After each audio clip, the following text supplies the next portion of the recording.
नवासाया आता है तो आँखें भीग जाती है। नवासाया आता है तो आँखें भीग जाती है। वो नाना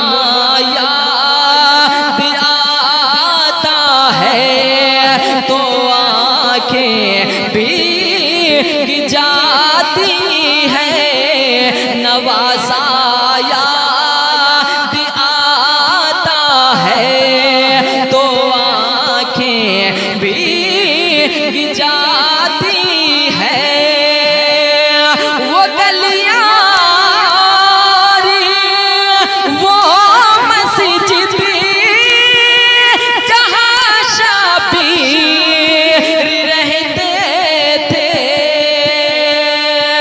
वो गलियां वो मस्जिद जहाँ शाबीर रहते थे। मदीना याद आता है तो आँखें भीग जाती है।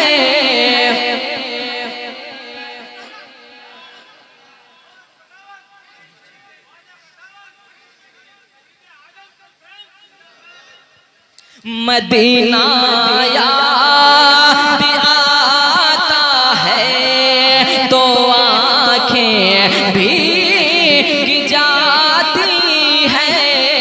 वो नाना याद आता है तो आँखें भीग जाती है।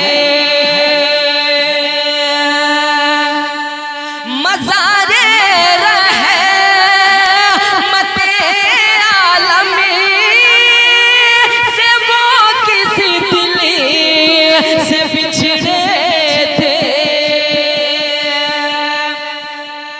मज़ारे रहमत आलमी के वो किसी दिल से बिछड़े थे। बिछड़ना याद आता है तो आँखें भीग जाती है। बिछड़ना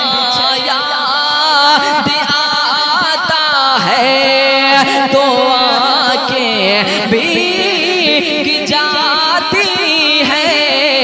वो नाना याद आता है तो आँखें भीग जाती है। और हजारों खत जहाँ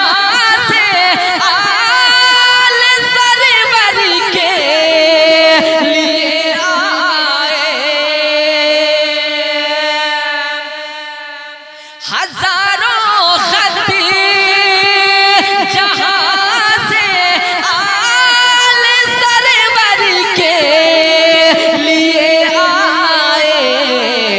वो कूफा याद आता है तो आँखें भीग जाती है। वो कूफा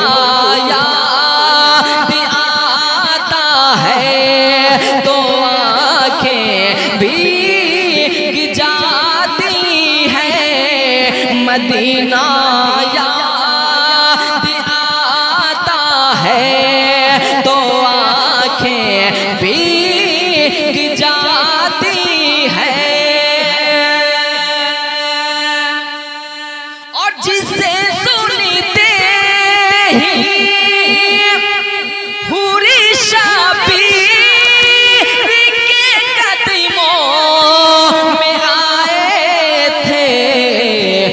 खुद याद आता है तो आँखें भीग जाती है।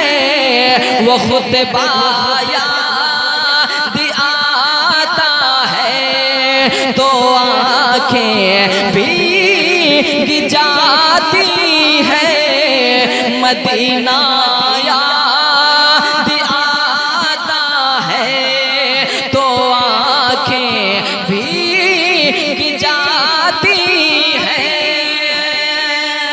इस मनकबत का एक शेर मैं पढ़ता हूँ और अल्लामा मौलाना साबिर साहब काफी देर से बैठे हैं, इतने बड़े उलमा को बैठा करके इतना देर नहीं बैठाना चाहिए। मैं इस कलाम का आखिरी शेर पढ़ता हूँ, हजरत को दावत देता हूँ, फिर इंशाअल्लाह कभी वक्त रहा तो फिर कभी आकर के हम आपसे बहुत सारी कलाम हम सुनाएंगे। मैं पेश करूँ मुलाजा फरमाएं। वो नाना याद आता है तो आँखें भीग जाती है, उधर आबास के बाजू इधर नन्ही सकीना का। यकीनन आप कैसा वो मंजर रहा होगा कल करबला के मैदान में। उधर आबास के बाजू इधर नन्ही सकीना का तड़पना याद आता है तो आंखें भीग जाती है, तड़पना याद आता है तो आंखें भीग जाती है। वो नाना याद आता है तो आंखें भीग जाती है, नवासा याद आता है तो आंखें भीग जाती है। वो नाना याद आता है तो आंखें भीग जाती है, तो आंखें